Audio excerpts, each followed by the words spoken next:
محمد وعلى آل محمد كما صليت على إبراهيم وعلى آل إبراهيم اللهم بارك على محمد وعلى آل محمد كما باركت على إبراهيم وعلى آل إبراهيم في العالمين إنك حميد مجيد.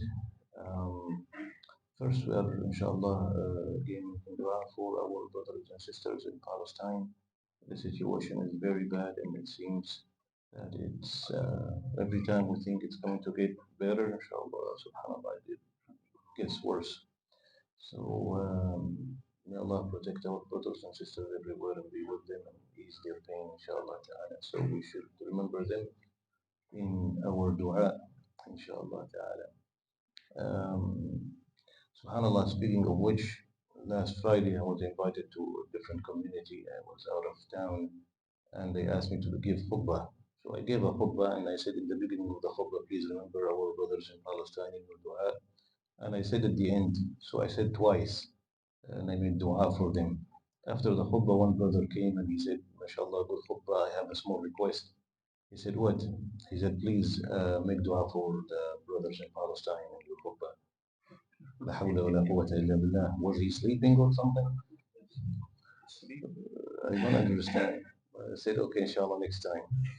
What can I do? Anyway, may Allah accept from all of us, inshallah. So what did I miss? What happened in the past week? Oh, that's good. Alhamdulillah. That's a headline. How are you doing, Brother Ibrahim? You okay? Was your flight delayed really, or you enjoyed the stay? I have not seen a flight that gets delayed 1 month. MashaAllah. Oh, it was cancelled completely. Oh, I see. Okay, that's good. Alhamdulillah. So, inshallah, we make dua shifa for all those who are not feeling well too. Brother Thaqib, his brother, had an operation today in Florida, so may Allah give him shifa, inshallah. What were we talking about before? Alhamdulillah, at least we remember that much.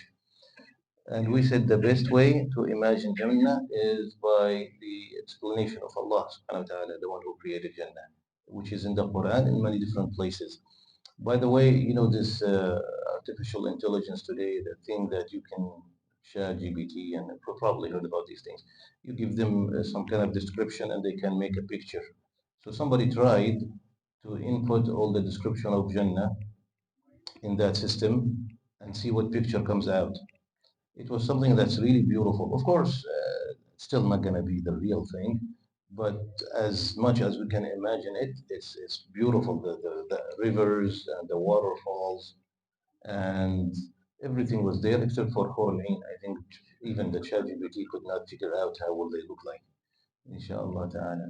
Allah says in Surah Al-Naba, Inna lil-muttaqina mafaza. Indeed, for those who had taqwa. Muttaqin are those who are aware always of Allah subhanahu wa ta'ala, trying their best to please Allah. We make mistakes, we ask for forgiveness. Mafaza means a winning that cannot be followed by a loss. In this dunya, we can win and then we can lose again. Up and down. In Jannah, mafaza, or a place of victory. So can be mafaza, hadaiqa wa a'naba, gardens and different types of grapes. And Allah subhanahu wa ta'ala gives grapes normally because they need a lot of water to grow. So if you have grapes in your garden, normally you can grow a lot of other stuff. وَحَدَائِقَ أَعْنَبًا وَكَوَاعِبَ أَتْرَابًا. This one is difficult to explain. Kawa'iba means, now this is describing the Hur al-Ain. And Kawa'iba means fully mature. And Atraba, all at the same age. So the age that is they are at their best. And of course they don't get older. We'll explain more later, inshallah. We need to make sure everybody is above 81, not 18. Inshallah. By the way, these things, we have to know one thing. The Quran does not have an age limit or age group. When the companions read it, they were young and old and they understood it. So there is nothing shameful in the Quran. And some people say, it's kind of funny that sometimes I used to teach in the school and I used to explain everything to the kids. And then the parents come and say, this is not for their age. If you know what your kids are doing behind your back, I think you probably will not say this. It's the stuff they see on the internet or all the things they hear. They know way more than you think they do. They know way more. There was a joke somebody sent me. Two small kids, like really small. They went to their mother and they asked her, "Where did we come from?" You know that question that kids ask. So she told him the famous story about the stork. You know the stork brought you. You know the stork, that big bird. That's what they tell their kids because it has the big mouth, and they tell their kids the stork brought you to us, and they left you at the door. So that's the famous story that normally the parents tell their kids. The stork brought you to us.